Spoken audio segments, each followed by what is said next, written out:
Benjamin was stunned to discover that Anna, the wife who had been desperate to leave him, was now working as a janitor in a bar. The once proud and elegant CEO's wife was dressed in a cheap uniform, bending over to scrub the floor. A twisted emotion rose inside him. To crush what he believed was her pride, he shoved her in front of a group of thugs and coldly announced a condition. If she spent one night with them, he would agree to the divorce. Anna froze where she stood. Benjamin turned away with his mistress, as if it were nothing more than a game. The next morning, a piece of news shook the entire city. A violent incident had taken place at the bar late at night. A female employee had been killed. The blurred figure on the screen was Anna. By the time he arrived, it was already over. Onlookers angrily condemned the husband, saying if he wanted a divorce he could have just divorced her. There was no need to drive her to her death, calling him worse than an animal. For the first time, Benjamin felt like he could not breathe. Once, they had been the couple everyone envied. The cracks began on the eve of their wedding. Anna suddenly asked to change the bride price from $88,000 to $580,000. Benjamin decided she was greedy, and from that moment on, he subjected her to 3 years of cold emotional abuse. On their third anniversary, Anna suffered acute gastroenteritis and did not even have $88 for medicine. Meanwhile, Benjamin spent millions on fireworks for his mistress, lighting up the entire night sky.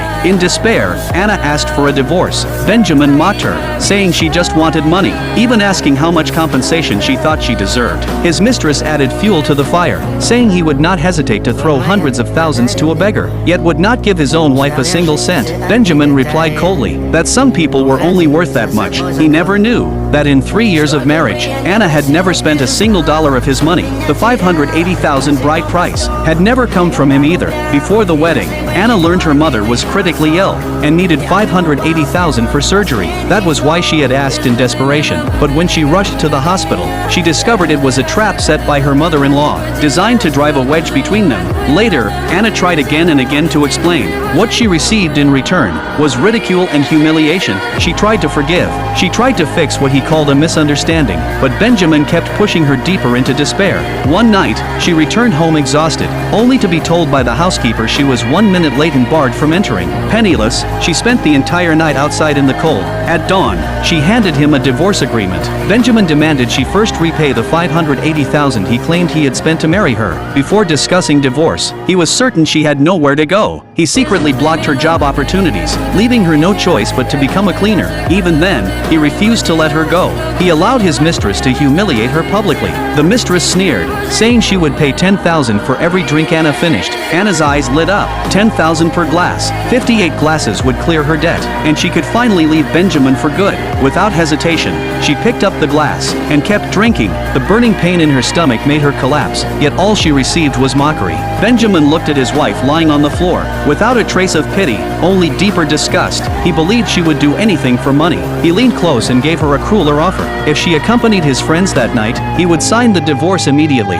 He pushed her into the abyss, just to confirm the greed he had already decided to find her. He watched as the men surrounded her, then walked away with his mistress. The next morning, Benjamin woke from a hangover. He called Anna's name, but only the housekeeper responded. He was told she had not returned all night. He dismissed it as another one of her tactics. Then he saw the news. A young female cleaner had been killed at the bar. Every word struck his nerves like a hammer. He immediately called Anna's phone, only to hear that it was powered off. He dialed again and again, but could not get through. Panic gripped his heart. He rushed out of the villa. Linda tried to stop him with flirtatious words. For the first time, he felt nothing but revulsion. He shoved her away, his eyes filled with a murderous glare. He warned her, if anything had happened to Anna, neither she nor her friends would escape. He ordered Linda confined, and drove toward the hotel. He kept telling himself Anna had to be alive, that the woman he accused of loving money would never die so easily. At the hotel, he overheard people whispering. They said the husband was a monster, forcing his wife into a dead end just for a divorce. Benjamin replayed his own cold words from the night before.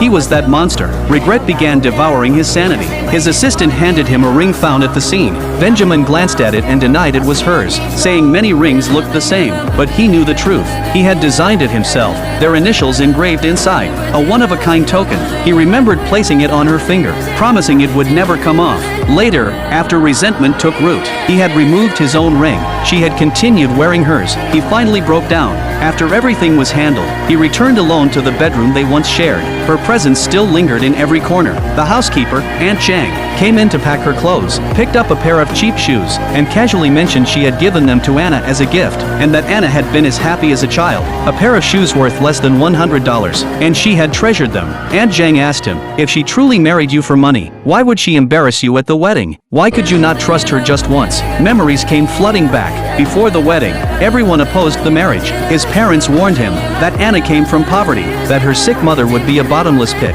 that she wanted more than just him. He refused to believe it, determined to marry her against the world, to prove his choice was right. But on the wedding day, her demand for $580,000 made him feel humiliated in front of everyone. His pride shattered. From that day on, he retaliated with cruelty and humiliation. Now, regret finally consumed him. He rushed to the hospital to check on his mother-in-law, only to be told that because the bills could not be paid, Anna had already taken her mother away.